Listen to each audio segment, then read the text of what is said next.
こんにちは。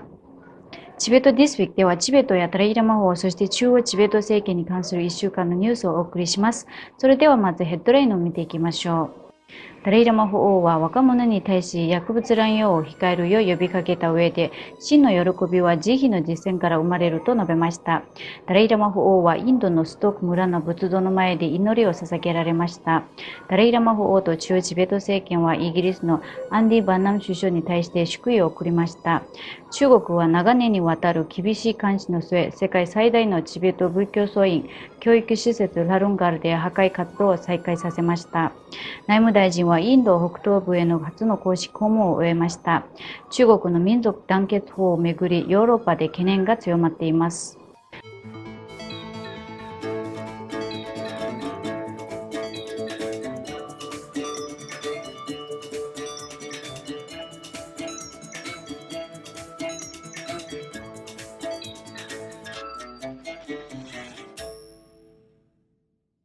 ダライラマ法王は若者に向けたメッセージを公表し、幸せを見出し、怒りや恐れ、ストレスなどの否定的な感情を乗り越えるための心構えを呼びかけました。法王は人生の目的は幸せを求めることにあり、本当の喜びは権力や富を得ることではなく、思いやりの心を育み、人のために尽くすことから生まれると強調しました。また、賢い利己心と呼ぶ考え方を紹介し、自分自身を大切する最善の方法は他者を助けることにあると述べました。さらに若者に対し、薬物乱用は人生を損なう有害な習慣であると理解し、薬物に手を出さないよう呼びかけました。その上で依存症の治療や回復に取り組む人々たちに励ましの言葉を送りました。가만히 타다 그 지다 미기 그 마대 찍고 No, drugs, of course, are a very bad habit, a drug menace to the society. 근데 매번 써야 게 믹스에 컨데스 차고 있는 시기도 쌈로 단다디 가르쳐 버렸 시기. 가다 미치도 나로야 얘다 타다 No.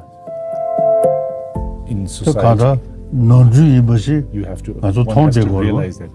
taking drugs is 자사가 not a 얘다 태지요 is not 말에 good. You have to analyze the reasons why and understand that this is a bad habit. 法王は現在も連日300人を超える人々との意見を続けており、ラダックの多くの若者が幸せの見つけ方や怒り、不安、ストレスへの向き合い方について上限を求めています。また、薬物依存などの社会的課題についても法の指導を求める声が寄せられています。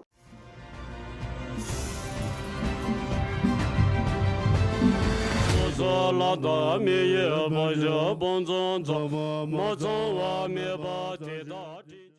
ライラマ法王は水曜日の朝、インド北部ラダック地方のストーク村にある仏像の前で、1000人を超える人々と共に祈りを捧げました。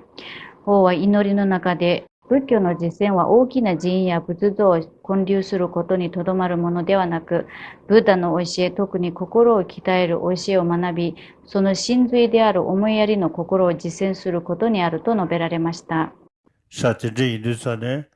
산제의 최라 타바사 마이바 산제의 최게 나가로 그저그저 예매도 주다디 가서 시글롭송체 도나체 애니 심균 뒤도쳐야지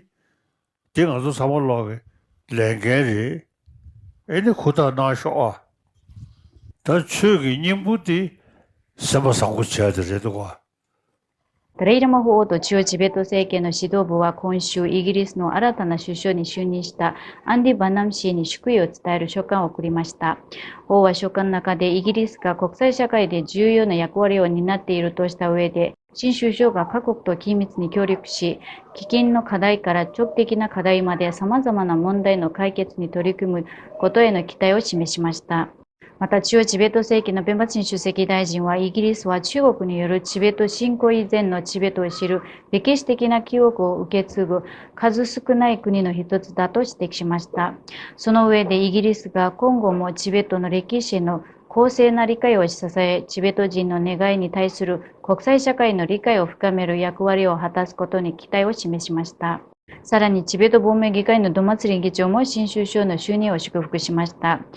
歴代のイギリス政府や議会、そしてイギリス国民がチベット問題に寄せてきた揺るぎない支援に感謝を表すとともに、イギリスが民主主義や人権、法の支配を重視してきた姿勢に敬意を示しました。56歳のアンディ・バナム氏はグレーター・マンチェスター市長や労働党議員を務めた後、7月20日にイギリスの第58代首相に就任し、前日辞任を表明したキアスタマー前首相の後任となりました。信頼できるチベット国内の情報によると、中国当局はカム地方関連のセルタ県にあるチベット仏教の学術修行施設ラルンガル仏教学院で新たに施設の取り壊しを始めました。取り壊しは7月13日に始まり、当初は記録や報道を避けるため夜間に行われていましたが、その後は日中にも実施されるようになりました。15日まで少なくとも6棟の僧侶や2層の住居が取り壊され、今後数週間から数ヶ月の間におよそ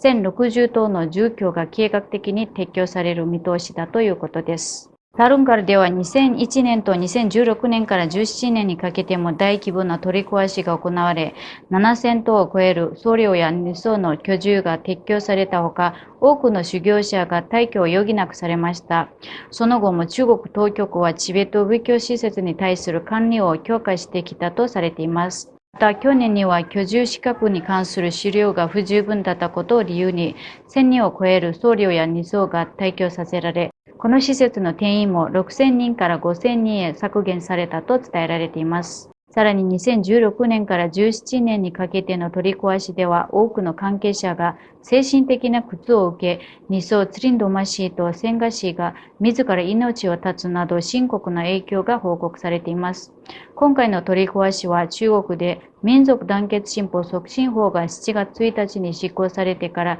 数週間後に始まったものです。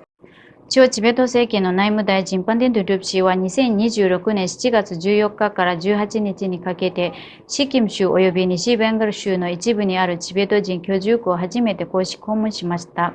この訪問において大臣は各総員、2総員、チベット人居住区事務所、チベット人地方議会事務所、チベット自由運動事務所支部、老人ホーム、学校、医療施設を訪れ、それぞれの活動状況や施設の運営状況を視察しました。また北シキム、ラワンラ及びガントークの一部にある8つのチベット人コミュニティを訪問したほか、西バンガルのソナダ、ダージリン、カリンプ、シリグリのチベット人コミュニティも視察しました。先週、ベルギーの連邦議会議員4名が中国が新たに執行したいわゆる民族団結進歩促進法に反対の声を上げるチベット支援の輪に加わりました。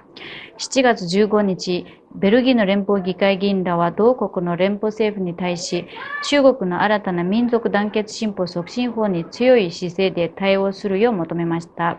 議員らはこの法律が少数民族の同化政策をさらに制度化し、中国国外にも弾圧を拡大させる恐れがあると警告しました。外交委員会委員長のエルス・ファン・フフ議員をはじめ、カトリン・ファン・リッド議員、ブレッド・ヒューブレッド議員、アンニー・ランブレッド議員の4名は2026年7月1日に施行されたこの法律について、マキシム・プレボ副首相兼外務大臣に質問しました。議員らはこの法律がチベット人、ウイグル人、モンゴル人をはじめとする少数民族の文化的、言語的、宗教的権利を継続的に侵害するための法的枠組みを提供するものであるとして深刻な懸念を表明しました。さらにこの法律には前例のない越境的な規定が盛り込まれており、中国国外に居住する個人を標的とするために利用される可能性があると指摘しました。その上でベルギー国内に居住する人々が中国による威圧やその他の越境的な弾圧から保護されるよう、ベルギー政府が十分な対応を講じる用意があるかどうかを確認を求めました。これに対しベルギーのマキシム・プレボー副首相兼外務大臣は、ベルギー政府は引き続き中国における様々な集団の人権状況について、二国間外交協議や欧州連合、さらに多国間の国際会議の場を通じて懸念を表明し続けていく考えを示しました。今回の会議での議論は中国の新たな民族団結進歩促進法が単なる国内法ではなく人権、文化的自由、そして海外に暮らすディアスポラコミュニティの安全にまで広範な影響を及ぼしかねない法律であるとの認識がベルギー国内で高まっていることを示しています。これで今週のニュースは以上です。チベットテレビをご覧いただきありがとうございます。